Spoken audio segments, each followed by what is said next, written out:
One of the big challenges for a GM is how do you build your roster to win right now, right? To win this season because you have to. How do you approach that as a GM? Building for long term, but making sure you can also win this coming season. We weren't at that point. We weren't in a great salary cap position. When an NFL team wins, the coach gets praised, the quarterback gets headlines, and the owner lifts the trophy. For the presentation of the Vince Lombardi Trophy. But when a team quietly stays competitive for a decade, when rosters reload instead of collapse,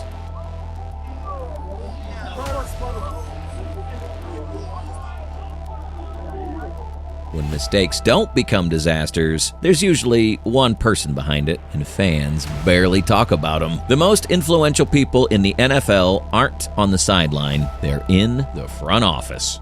General managers don't call plays, they don't score touchdowns, and they don't get post-game interviews. But every Sunday is shaped by decisions made months, sometimes years earlier. A coach might define a season. What do you think? It's awesome. Yeah. I love football. Yeah. Love you, man. Appreciate you. No, I appreciate you, man. We're getting better. Yeah. You feel it? I do. You know?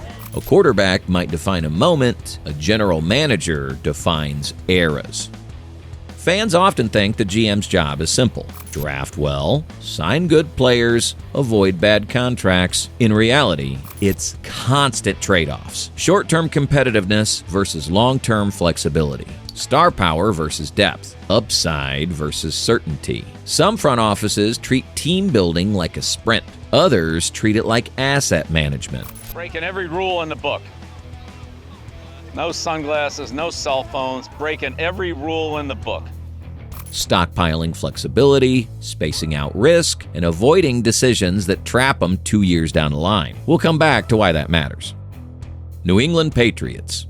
For years, the Patriots stayed competitive, not because they avoided mistakes, Chargers bring 4.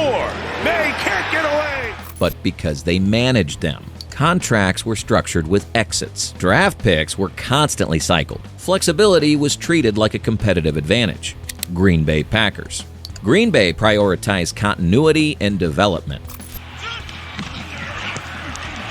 On the ground, Swift! Can he get into the end zone? He can! Even when decisions were unpopular in the moment. Long-term planning over short-term noise. Pittsburgh Steelers. The Steelers rarely chase headlines. They chase sustainability. Baltimore Ravens. Patriots win on Sunday night, and the Jaguars win to start Sunday, and the winner of that game is who goes to Denver. Baltimore has repeatedly adapted its team identity without bottoming out. That doesn't happen by accident. Great general managers aren't defined by avoiding downturns. They're defined by how they handle them. When windows close, when stars age out, some teams panic. Others reset quietly without disappearing. Bad teams compound mistakes. Good front offices stop the bleeding entirely. The salary cap isn't just math, it's strategy. Fans see big numbers. Every NFL team has to exceed 90% of their salary cap in actual cash spendings. GMs see timelines, guarantees, and escape routes. The best front offices don't just acquire talent, they protect optionality. And that's how teams survive mistakes. Modern, quiet excellence. Some of the league's most consistent teams aren't built in one perfect draft or one bold trade. Right on, buddy. We're happy to have you. We're thrilled. And you just have to move 15 minutes down the road, so you're good, buddy.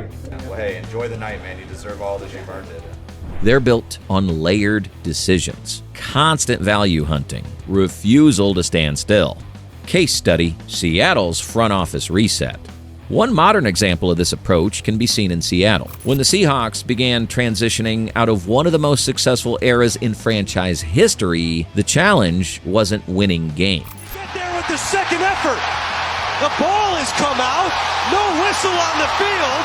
Rayshawn Jenkins the other way. It was avoiding collapse. Under general manager John Schneider, the Seattle Seahawks didn't chase a single dramatic rebuild move.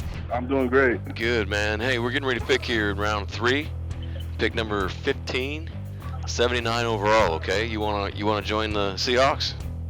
Yes, sir, man. I feel like a dream come true. Come on in and rush a passer. They didn't bottom out. They didn't lock themselves into desperation contracts. Instead, the focus was flexibility, accumulating draft capital, structuring contracts with exits, and resetting the roster in layers. Yes, sir. All right, maybe play the run a little bit, right? I'm kidding. Here comes Coach Carroll, man. Congratulations, okay, buddy? You're a Seahawk. Thank you. All right, buddy. That approach didn't produce instant headlines, but it produced something far more valuable: competitiveness without chaos.